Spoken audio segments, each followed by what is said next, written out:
Hello tout le monde. Alors aujourd'hui on va se retrouver pour un petit tuto. Alors j'ai pas l'habitude de faire ça d'habitude, mais vu l'état de, comment dire, toutes les questions qu'on peut trouver sur YouTube et comment utiliser un flycam, un glidecam, j'ai pensé que faire un petit tutoriel là-dessus serait bon pour donner quelques petits conseils que j'ai pu apprendre au cours des années avec lesquels je l'ai utilisé. Alors dans mes tutos, comment dire, il y a énormément de tutos sur YouTube, comment utiliser un flycam, un glidecam. Voilà, donc voici le mien. J'ai pas envie de faire la même chose parce que vous trouverez ce que vous voudrez. Moi ce que je veux mettre en avant c'est plus des choses qui ne sont pas dites ou qui sont un peu plus poussées au niveau des tutoriels.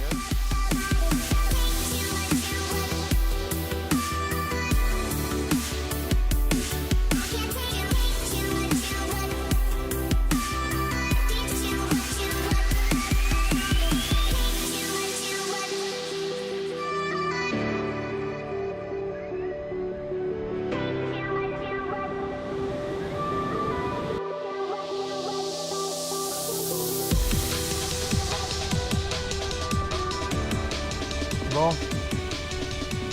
on n'a pas trouvé le pire spot, mais bon. Alors on se retrouve aujourd'hui, hop, j'éteins ça, pour un petit tuto glidecam ou flycam, ça dépend. Là je vais utiliser le glidecam. Tac, tac, j'espère que vous verrez bien. Alors voilà, donc mon flycam, aujourd'hui j'utilise flycam HD 3000. Comme je le disais, alors je sais plus trop parce que j'ai des petits soucis avec la caméra, elle arrête pas de couper, ça me saoule un peu, je sais plus où j'en suis après. Bref, je disais que j'aime beaucoup ce sac. Vous l'avez sans doute déjà vu dans pas mal de mes vidéos. Pourquoi ? Très simplement parce qu'il est assez grand, pas trop non plus. Il est bien résistant, étanche, et il a ce petit... Je vais fermer ça. Il a une attache ici qui me permet d'accrocher comme là en fait le flycam ou le glidecam, de pas me le trimballer à la main en fait. Donc c'est plutôt pratique, ça aide pas mal. Faut faire attention. Une fois je me suis retourné, il y avait un petit, il a failli se prendre le métal dans la tête. Alors bon, faut tourner doucement, faut faire gaffe, c'est rare, mais sinon c'est franchement pratique, sachant que je suis grand en plus. Donc voilà ce sac que vous avez sans doute déjà vu.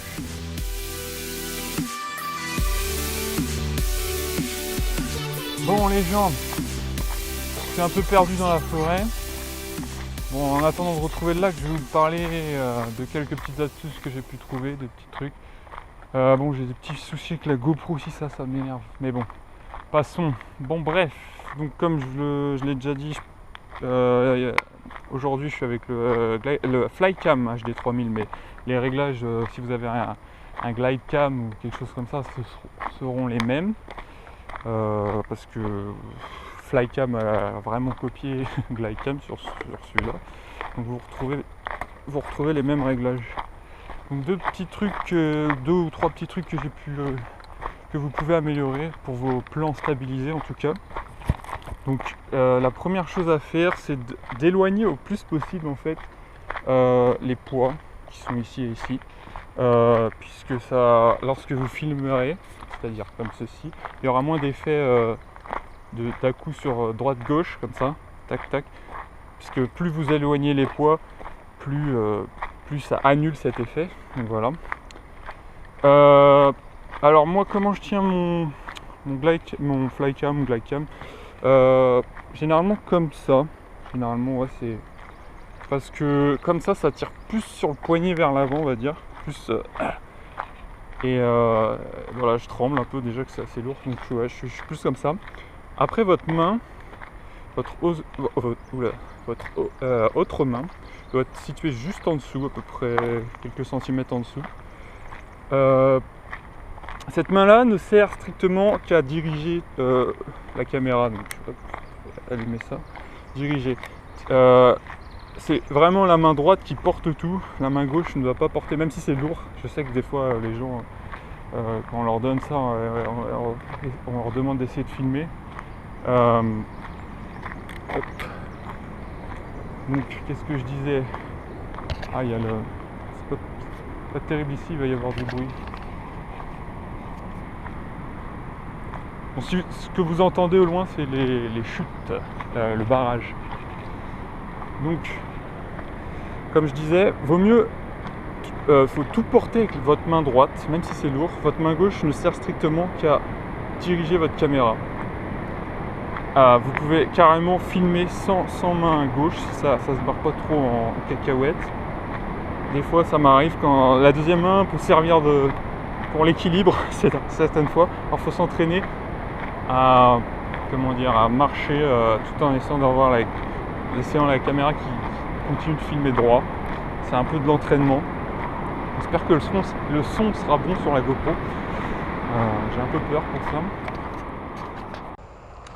Donc le truc, c'est d'avoir un truc lourd pour plus ce sera lourd, plus ce sera stable en fait. Alors après, il faut doser, faut pouvoir le porter après derrière. Mais la chose que j'avais faite au tout début, c'est que j'avais rajouté du poids carrément au-dessus parce que l'appareil était trop léger et j'avais des problèmes de stabilisation en fait. Donc, plus c'est lourd, mieux c'est. Donc si vous voulez mettre encore plus de poids, ce que vous pouvez faire, c'est raccourcir ça et mettre plus de poids ici et ici. Voilà. Bon, après, si vous le trimballez toute la journée, faut faire la part des choses, quoi. Faut voir. Bon, nouvel endroit, nouvelle petite astuce, pardon.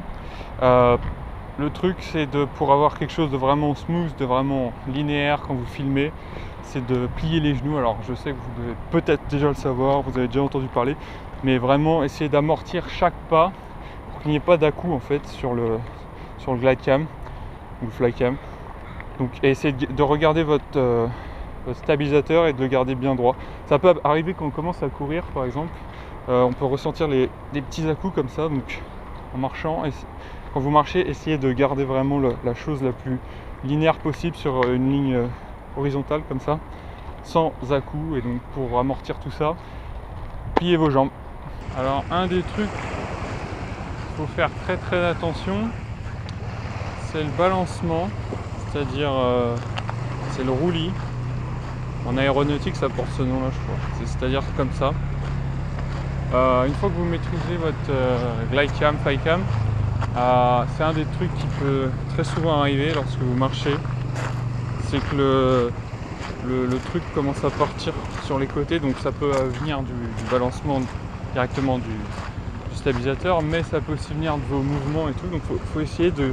Ça c'est encore de la pratique, mais pour avoir une image vraiment stable, essayez de garder ça le plus droit possible horizontalement.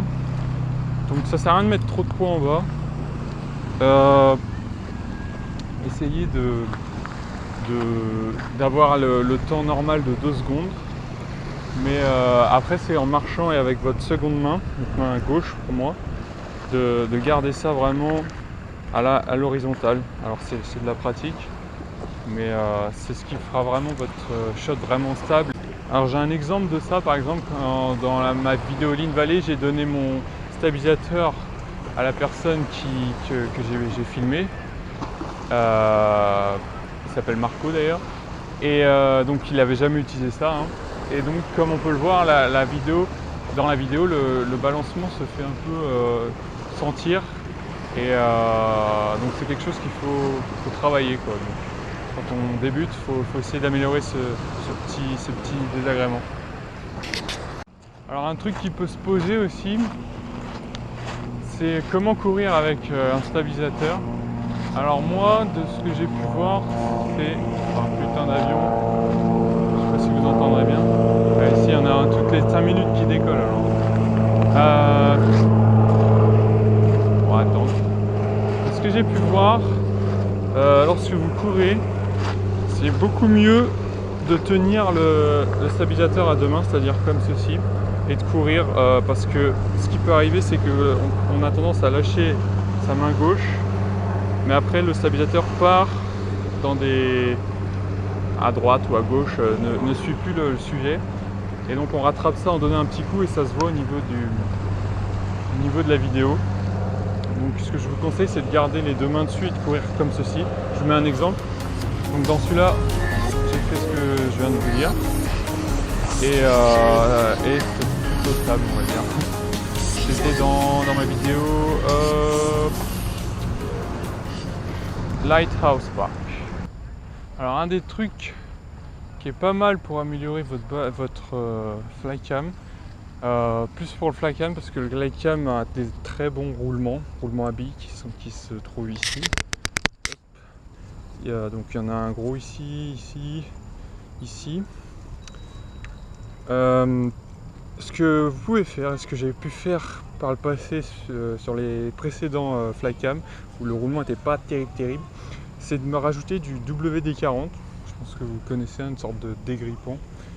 Donc notamment dans le gros ici, juste quelques gouttes, 2-3 gouttes, pour améliorer le roulement et après avoir un balancement un peu meilleur. Alors ça marche plus ou moins, mais c'est pas mal quoi. Après on sent quand même la différence. Donc plus pour le flycam ce truc là.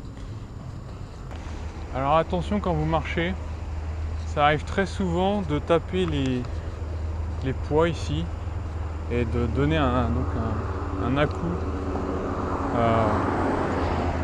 dans votre vidéo. Donc ce que j'ai tendance à faire moi généralement, c'est que je place le glidecam ou le flycam à droite de moi pour pas que les poids tapent dans mes jambes, étant donné que les contrepoids sont placés parallèles à la caméra. Vous pouvez la mettre perpendiculaire, mais question d'esthétisme, j'aime pas. Donc ce que je fais, c'est que j'ai tendance à marcher à gauche du stabilisateur comme ceci. Je sais pas si vous voyez bien. Je vous mets une photo qui a été prise à Lighthouse Park. Voilà, donc je suis vachement comme ça des fois. Mais bon, c'est une technique quoi. Le tout, c'est de faire vraiment attention à ne pas taper et pas gâcher votre shot avec un à-coup dans le steadicam. Alors à la question, est-ce que je suis plutôt flycam ou glidecam, donc là pour l'instant ici donc j'ai un flycam. C'est pas pour autant que je suis pro flycam. Les glidecam ont vraiment une meilleure qualité, il n'y a pas à chipoter, c'est sûr. Après, si comme moi vous pouvez pas foutre 500 balles dans le glidecam, le HD 3000 par exemple, celui que j'ai actuellement, fait parfaitement l'affaire. Il n'y a pas à dire, il n'y a pas de souci là-dessus. Vous pouvez voir dans mes vidéos, donc il est très très bon. La qualité est légèrement moins bonne qu'un glidecam forcément, mais si vous voulez pas mettre 500 €, c'est sûr que ça fera l'affaire. Et si vous débutez, ce sera parfait aussi. Donc voilà. Si vous avez des questions, n'hésitez pas à me les poser dans les commentaires. Si vous demandez, c'est une vue sur Vancouver que nous avons ici, prise à partir de Stanley Park. Donc encore une fois, après pas de secret pour s'améliorer, faut pratiquer jusqu'à obtenir la stabilisation que vous voulez. Vous devez vous entraîner à filmer avec un 50 mm par exemple. Dans cette vidéo là par exemple, donc c'est la vidéo skateboard, j'ai dû utiliser le 50 mm parce que je voulais une grosse profondeur de champ, un flou derrière.